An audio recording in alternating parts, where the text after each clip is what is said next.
I don't care how you was feeling before. Nope. But right now, it's time to feel good. Yeah. Let's go. I'm good. I'm good. It don't matter how my day starts off, cause I'm good. I'm good. Don't bring your negativity. Hi everyone, I'm Korren Briley here with Terry Fletcher, and we want to welcome you to the Bun Life Podcast, coming to you from Southern California. So hey Korren, how are you this week? Tired. I think I say that every time we talk. I think so too, but you've had some sick kids lately. Yeah, Carson had strep throat. Dylan had, I don't know, some sort of virus. He had a fever and he wasn't doing so hot. Everyone at his daycare was down and out. So it was, it's been hectic, and I think I spent like all day dealing with the doctors and things like that and getting medicine and there's always a wait, and it's a mess. It's no fun. And doesn't he have like eczema or something? And so when he's only a year and a half, trying to understand that he's itchy. He doesn't understand. And yeah, he has eczema. And so when he's teething, or he doesn't feel good, he has a fever, or it's hot out, it flares up, and he scratches, and then it like breaks skin. Oh, poor kid. And yeah, I feel so bad for him. And then it's to the point where he doesn't want anything touching him, even a bath. Like I got this eczema bath soak that you pour into the water, and it is great once he's in it, but he doesn't want anything to do with water. He's just like, nothing touched me, I'm done. Oh, wow. That's a bummer, because you're thinking that the cool water will help, and he's just like, I don't want anything touching me. Yeah. So that's got to be a tough. But I think also for the moms that are out there and the dads that are out there too, spouses, whoever, just when you think you got things going, everybody's out of the house, you finally got, you actually match shoes. I mean, you have your shirts turned around the right way. Yeah. All the kids are to their daycare, and it never fails. You're two hours into work and you get a call. Yep. That awful ring. Do the dads get the call or the mom? Let's talk to reality here. I don't know. I'm always the one that takes the call. I'm always the one that got the call too. So nothing against you dads out there, but the moms that are listening, I'm sure you're sitting there nodding in front of you right now and going, yeah, we get the call. And for some reason, it seems like, and we want the call. That's the problem. Always. Because when they're sick, of course, they want mom. But I think that there's some vacation fairy that thinks that moms have an additional week to deal with this. And it's tough because then you feel judgment. Oh, yeah. I mean, I know you're in the role that you're in with your own business is a little bit different. But I know from my experience in the corporate world, we started off with 2 weeks vacation and 5 days sick time. And then I eventually was there long enough where it increased to 3 weeks vacation, which was like a blessing. But it came right around the time that I got pregnant with my son. So you get 5 days of sick time. 5. For a whole year. And you got 2 kids, a husband, and yourself. That's 4 people. I'm not great at math, but I'm going to go ahead and guess that that's not going to work. Right. And so it's just, it's frustrating because then you have to leave work, which never looks good when you're trying to do well. And you not only have to leave work, but you then have to you go into this frazzle mode because now you're taking care of sick kids who could also get you sick, right? Which never fails. I always get sick. Well, and as they're now starting school, they're bringing home everything they get from their school, their daycare. Yeah. And the other thing is so when I traveled, and Summer, she was a kid that ran hot. So she always, they would call me and say she has a temperature. I'm like, she doesn't. They're like, it's 99.3. I'm like, she doesn't have a temperature. She just runs hot. And my pediatrician was even like, she doesn't have a temperature. If she's 99, she's fine. 99 is low grade. It's really low grade. Yeah. But they were just weird about it. And so I even knew when she was at 100, she might have been fighting something, but it wasn't a big deal. And so, but I was a traveling mom back then. And even though I travel some now, I don't travel like I used to. It was tough because I just remember one time she had chicken pox. And no. I know. And I was like, and she was itchy and kind of miserable. And she was 2 years old. So I was always She was 2? She was a little under 2, actually. Oh, my Because I just gosh. met my husband now. And I was afraid, okay, that means she could get shingles later in life and stuff. And I never had the chicken pox, by the way. Oh, So wow. I'm just like, but it didn't occur to me. So I'm, and at that time, I didn't have the live-in help I ended up getting when she was about 6 or 7. And so I'm trying to tag team it. I knew I had a meeting up in Seattle, never forget. And so I had Tom's parents came and helped out. At the time, her dad was still living in California, and he was there. But this kid is being passed around with the chicken pox.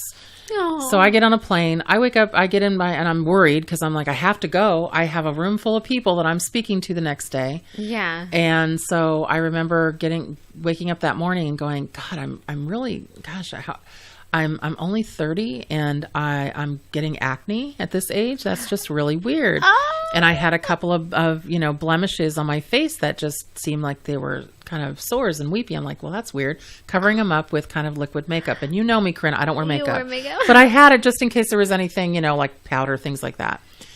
And then I'm in the room and I'm up in the front of the classroom and I'm teaching. I'm in a medical association building. And there's physicians in my class, and I'm teaching, and I'm like, God, I'm really tired. I'm like, why am I so tired? And all of a sudden, I just felt like fatigued. And I said, okay, we're going to take a break right now. I go, I just need a minute. I said, I've been teaching for about 2 hours. I said, I just need a minute. I want to get some water, a little bit of coffee. I go, and we'll start again. And everybody's like, okay. I go, well, 2 doctors come up to me and go, I think you have the chicken pox. I'm like, what? And the doctor's like, my God. I goes, yeah. He goes, he goes, have you looked in the mirror? And I'm like, no. It didn't go anywhere below my neck, but it was like I had 5 or 6 just on my face, and you could see that I had the chicken pox. Oh my God. And on my forehead and everything. And one doctor goes, I go, this is airborne, isn't it? He goes, yeah, you might want to announce to the room in case anybody hasn't had it. So I had, I think, 45 people in the room at that time. I go, you guys, I have the chicken pox apparently. My daughter has it at home. I had no idea that I really hadn't had it as a kid. We didn't get vaccinated, back in, the 60s and 70s. So it's only the new vaccine in the last my kids 10 have that. years. Yeah. So anyway, everybody's like, this is what they said. They didn't even feel bad for me. They're like, no, we're fine. We've all had it. You can continue. I felt terrible. I was tired. I was itchy. And I'm like, and I got to fly home. Actually, it's dangerous as an adult to get it. It was. I didn't think Yeah. they were going to actually let me on the plane because I was looking and I was like, how much makeup can I put on? And what did you call luckily- it? Liquid makeup? Yeah, liquid makeup. Remember the CoverGirl stuff back then? Because I don't wear makeup. So it was just like, oh my gosh. So I just remember trying to hide my face behind a magazine and put on as much liquid makeup. And I'm getting on a plane. See, this is bad. But it was, bad, it was Terry. late 90s. Yeah, I was 1997. And just basically, flying home and so happy just to basically make it home to be able to deal with it. And, but I just keep thinking about that nowadays that, what would I do, if that situation, and I look that's at your crazy. situation and having to, first of all, take the time off, leave work, deal with that. Then you have 2 kids, Yeah. picking them both up. Then you have to get them prescriptions. It's and a mess. It just keeps going on and on. I've never been so happy to be a one-child person than when I watch what you deal with more than one. So. I will never forget. And by the way, I got chicken pox when I was like 4. Oh, so wow. I do remember sitting in the backseat of my parents' car just like, like scratching. Yeah. But thankfully I don't have to deal with that with the kids because they did have. Well, I don't think Dylan's had it yet. Or maybe he has.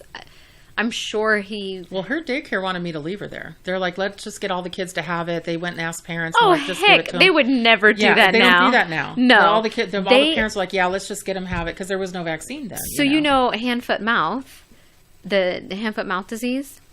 Yes. Okay. You just just sorry, blow a gasket. I don't know what the technical term is. And roseola, Mm-hmm. is that okay? So Carson's had both. That was fun. They don't let you go to. So when it's confirmed, since it's so contagious, you can't go back to school for a week, even Wow. if they're symptom free. 1 week. Still 1 week, just to make sure. Because it's got to ride out because it's so contagious. Well, strep throat is the same way. Strep throat, they won't... quarantine. You can go on antibiotics and they'll let you come back. Within what period of time now? 48 hours. Oh, that's not bad. Yeah, so as long as they don't have a fever and they've been on antibiotics for that amount of time, they typically allow it, which I'm pretty thankful for. Thankfully, this last time, it was a Thursday night that Carson got it, and so I stayed home with her on Friday. So by Monday, she was a whole new had kid. It twice as an adult, and I mean an adult like 19 and then 21, and she worked at Starbucks at the time. They wouldn't let her come back without a doctor release that she didn't have it anymore. Oh, because she's working with food. I mean, she's working with people, so that's a little bit different. But strep throat has got to be the worst. I mean, you just feel it feels like so glass bad. shards in the back of your throat. I can't imagine. I get it every year at least once. But I think the thing that's really tough on parents, first of all, I don't know if you're a household where you're saying we don't get sick. Well, none of us do either. It's what the kids bring home. The kids get sick. We don't get sick. I mean, we just seriously don't. And so when you sit there and you think, oh my gosh, why are the kids, what are they bringing home now? And then it travels among the family. Mm-hmm. But then it's also the doctor's office and taking the doctor's office. What do you deal with that? Oh, I've said this before. It's a shit show because what happens is that you've got, God forbid both kids are sick, but let's just say you're bringing in the one and you have no help. Like for me, I have no help. It's always just me. So I am schlepping the kids in the car. I've got one who's whining and crying because they don't feel good, and the other whining and crying because they're just whining and crying, and they're imitating their sibling, or they're hungry, or I don't know, the light is sunny, or the sun is shining, or whatever it is, just because they feel that way. But then we go to these doctor's offices, and you're there with a bunch of other sick people. You're like, great, just, you know what? Why don't you just lick my kid on the face? Because... Do you ever go to the doctor's office that say the sick kid's on the right? That's and then exactly... the healthy on the left? You're like, why? Everybody's sick. Yeah, everybody's sick here. I just laugh when I see that. Yeah. Oh, and then, no, this is the worst part. They put toys that I know they don't sanitize often enough. But, like, toys are great because you have to entertain the kids who are not sick, or the kids who are there for legitimate reasons, but it's not due to like a sickness necessarily. Sometimes they're there because, I don't know, they need their shots or well checks, or sports checks, something. Yeah, like I was like, I don't know, like they just had to get a TB test or something. Yeah, exactly. Yeah, so, or maybe an ear infection. They, sometimes the kids something that's not a contagious thing. Right, exactly. So, you're there and you want to let them go play, but the kid who's gotten snot bubbles and boogers is wiping their nose and all over, and I'm just like, no. They do not make waiting rooms accommodating for family. I think I have not been fortunate enough to be able to do that, but they really don't. Like urgent cares and pediatric offices are getting better, but they're not accommodating to the single moms, the single parent, I should say, that come in there. The multiple kid. With the multiple kid, families, and you can't just hold your one kid and then let your other kid just go run free. You can't. And so what we try to do too is I've started doing medical waiting room design, as you know. Yes. And we've done... you think you can't draw. I think it's so silly. We've done Lego walls, which has been a huge, huge thing. That's so smart. Yeah, we love the Lego walls. We just have to be careful because they could be swallowed. They're tiny pieces. So we basically have had larger ones. Like the Duplo size? Yeah, like the Duplo we've blocks? had both. Yeah, we've had both. We have two sides of the room. And then I had one that I really was proud of in San Diego where we had it was all the way around the whole waiting room where it was a chalkboard. That is so cool. So we had kids drawing all the way around the waiting room. And so as long as the parents had them with, eye shot. Because our rule was if I can't see you, you can't see me or something like that.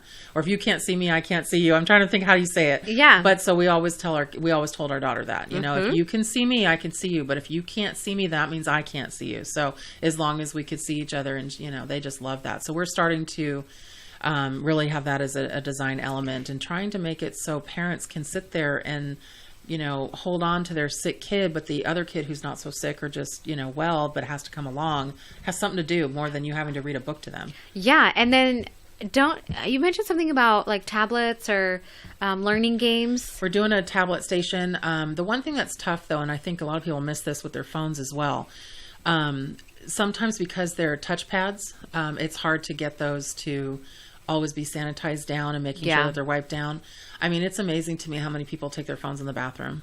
And then, they may, wash their hands, but they don't while they're touching them, go into the bathroom or whatever, Yeah. So it's interesting because people do not wipe down their phones or their tablets every day. And you really need to. Yeah. I didn't even think about that. Spreading germs is crazy, but it really happens. And don't forget, not only do you touch your phone and touch screen with your tablets or whatever, but then you put it up to your face. Oh, so it gets near your eye and everything. And that's where pink eye comes in from money and, touching money. If you touch a dollar bill, you basically, like you said, you might as well lick my kid. You might lick 1,000 people in the eye. And a lot of times that's why in states that allow gambling, when they used to use more money than they do chips, pink eye was so prevalent because basically you're touching money and then you're touching chips, and a lot of people touch their face. So I've gotten pink eye a couple of times.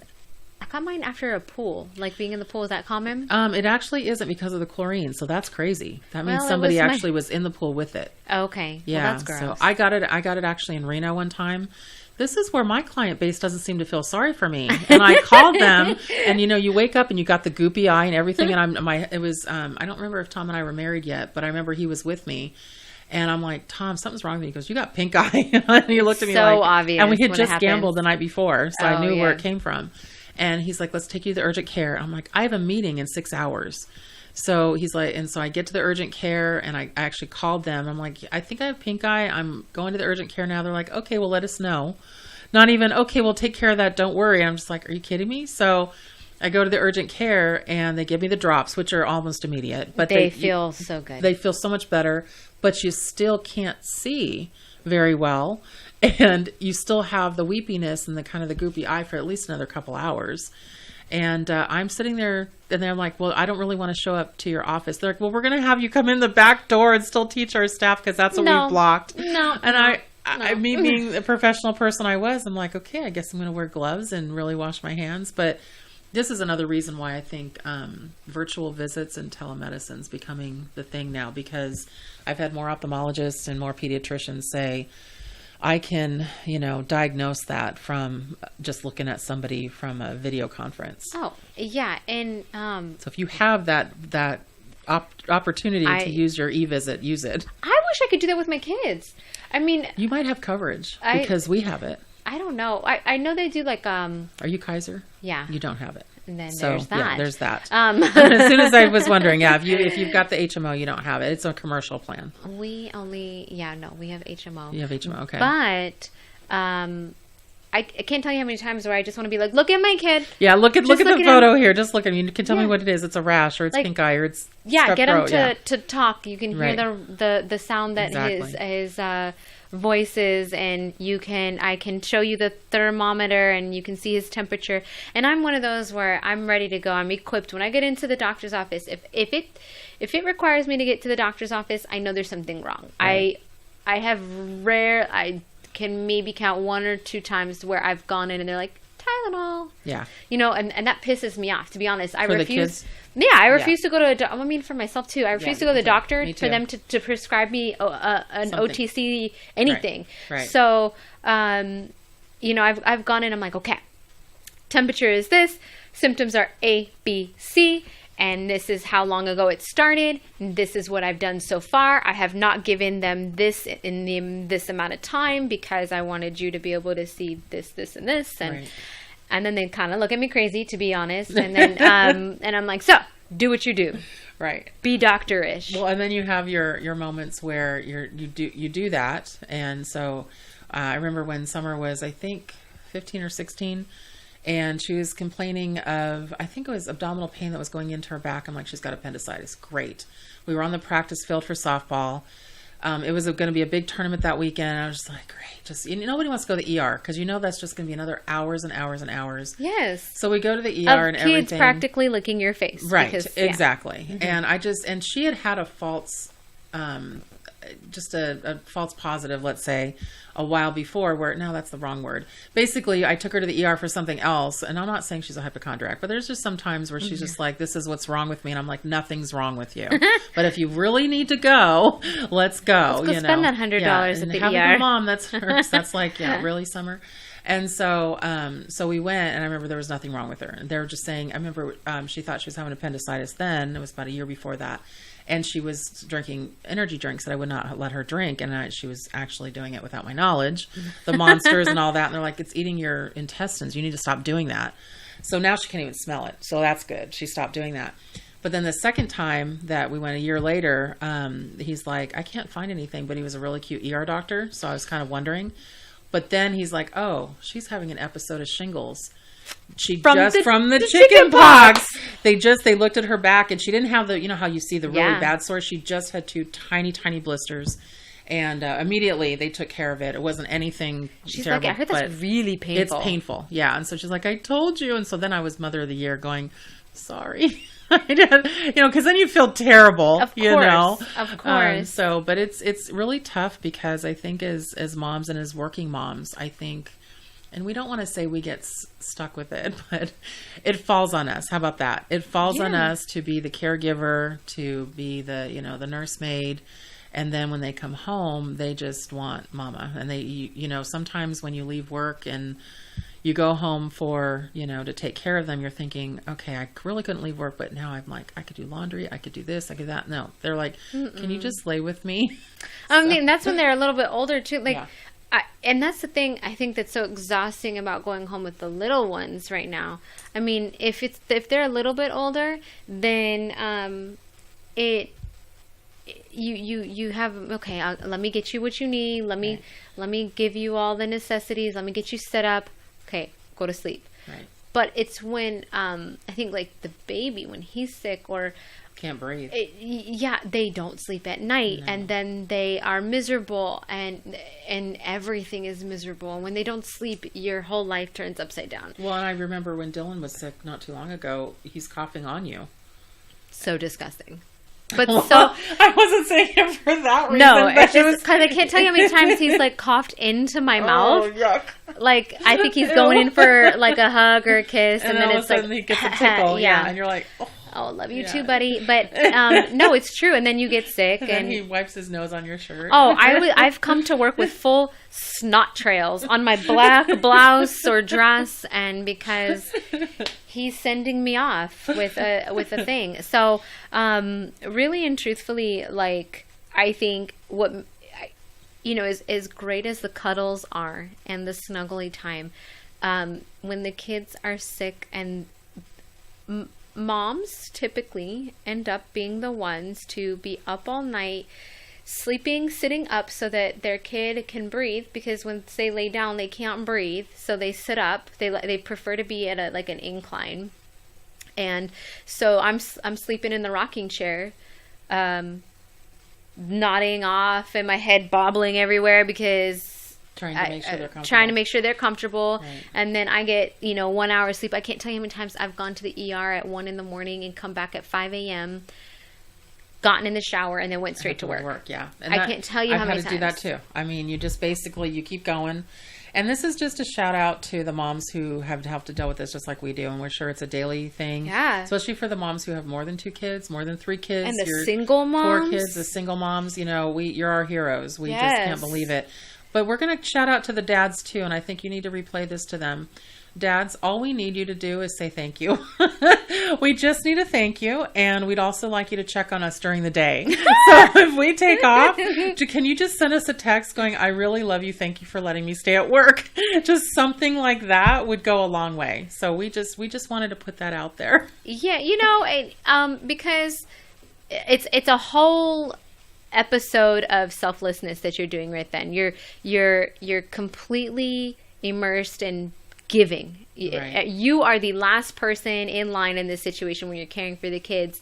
and sometimes your significant other even, and then you're not taking care of yourself. And so, especially if this is something that goes on 2, 3, 4, 5 days, where now you're just a hot mess on Hot Mess Express all the way down, nonstop, just ready to like collapse. And I think that if one person is taking on the brunt of that, those thank yous go a long way. Just to remind your significant other that, hey, you know what? Not only do I recognize and acknowledge how hard it's been, but also how much I appreciate you, because it's a team effort. It is. It's absolutely a team effort, which brings me to my small victory for the week. Heck yes, let's hear it. What is it? So I mentioned in last episode that we are heading off to our Hawaii vacation. Rub it in. Yeah, I'm going to rub it in a little bit more. But I know that I think my husband was counting on the fact that it was going to be just a vacation with him and I, even though it's a work part. But because my daughter did pass her test, I did, and for her credential, I did invite her and we're bringing her. But I think the small victory was just having him recognize how excited she is. She hasn't been since she was 14. She's only ever been once before. And she gets to be there as an adult with us. And he bought her snorkeling gear. Shut up. He did. Tom. And he left it on her bed. Oh. And so to me, it sometimes you say things to your husband and you just don't think that it gets through. It got through. That's my small victory. Yeah, he got through. Because there is nothing like, not nothing. I'm a big advocate for a father-daughter relationship. And I think that is so awesome. He did. That is so awesome. What a win. She's like, thank you, Tom. And so, he just was pretty excited about that. So, and then they're talking about going out on the, I think they're called pontoon boats or something. Yeah, and yeah. It's like summer. We actually go around the back to the third lagoon and we snorkel back there. And she's like, I'm excited. I'm so excited. So they've already talked about what they're doing. And I guess they're going to go find poke. So I'm like, okay, bye. So apparently. My toes will be in the sand. Yeah, I'm going to be in the lagoons, walking my lagoons with my Mai Tai. But they're going to go find poke and they're going to go snorkeling. So how big of a suitcase are you taking? Does it fit an individual of I don't know, 5 foot stature? Yeah, it's pretty. Yeah, it does actually. Oh, really? Not 5.5, but 5 foot. You remembered. So what's your small victory for the week? Mine is like so opposite of yours. We did the chalk walk, Carson and I, with the Children's Hospital of Orange County. And that had a huge impact on my daughter. I was hopeful for it to be that way, but it actually was even better and greater than I anticipated. So Carson really connected and was very in tune with giving back. And I'm so pleased to know that. So I know a lot of our listeners know this already, especially if you follow our Instagram account. But we are affiliated with the Ivory Ella campaign for elephants. And they did a collaboration with a pediatric cancer patient. And she designed a campaign design for T-shirts and some other merchandise. Nice. Because I guess only 4% at this time, 4% of federal funding goes to childhood cancer research and development. I know it's 4%. As far as the exact verbiage on what I just said, don't quote me, but I believe that's the amount and what it goes towards. And so the campaign, they're still giving proceeds to the elephants, but they're also donating to the cause for childhood cancer research. I love that. And they're doing this whole big thing. So one of the things that I got was a youth shirt for childhood cancer awareness for Carson. Oh. And she's been very into giving back. She and has. I love it. We talked about doing more things together, and I think that that's something that her and I are going to continue to do. Well, and actually, we're going to do a double dose here of that little Carson munchkin and something that she's done as well as far as the giving back. So she wears this little bracelet that on one of our giving back on our website, and it is it's called For Ocean, and basically it's a place that you can get a bracelet, and it's $20 subscription, and every time you get this bracelet, basically it will take a pound of trash out of the Yes. ocean. So we really love that. But what was really cool about this was the fact that Carson wears hers all the time. And she thinks it's good luck. She thinks it's good luck, which I just absolutely love that about her. And so what she does is she wears her bracelet. And I actually reached out on Twitter, thank you, and told 4Ocean, and I took Carson's little arm photo and basically said, hey, she's rocking it for first grade, and here's she doing that. Thank you so much. And, I put giving back is life's reward. And they responded back and put, oh, that is turtly, with a little turtly awesome. You guys rock. Thank Carson. And they spelled her name right, Karsyn, that the Marine Life thank her for removing 1 pound from the ocean, and that she's going to have a fantastic, and they have all kinds of emojis of fish, school year. So that's just not only just a small win for us as far as our giving back, but for the Bun Life, but also, you know what, it is for Korren and I as well. Just Korren is her mom and just of a kid that's rocking it.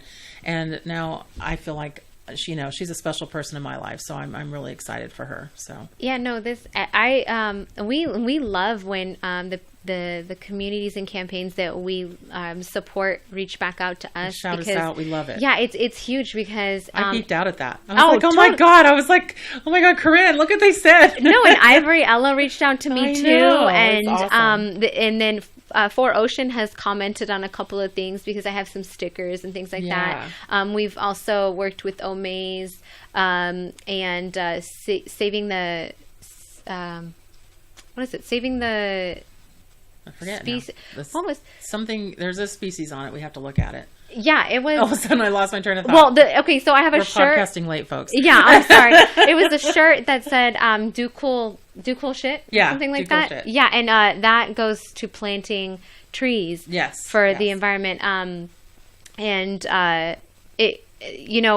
So anytime I have like the stickers or the little nuances, I put them up everywhere I go. So I'll take pictures and I'll make sure to get up on social media, and they reach out, and that means so much. It does. I mean, us little people, Yeah, it's great. And so we really love having it on our website, and just really appreciate those companies reaching out to us and thanking us. Again, it's about the thank you and really just letting us know that they appreciate our efforts as well. The awareness. And we'll make sure to put that, the 4Ocean information onto our website for you to get more information. The bracelets are actually super good quality. I mean, my 6-year-old wears it. My daughter wears hers too. She hasn't taken hers off since I've given it to her. So I think they just did a polar bear one. Oh, how yeah, cute. it's white. Yeah, very cute. Yeah, Summer's is blue. I think Carson's is red. Mm-hmm. And I think I just got, because I did the subscription, so I get a new one every month. And I think the next one is green or something. I have to look. Nice. But it's nice. Nice. So. But hey, everyone, we are going to call it a night, and we really appreciate you listening in to us this week.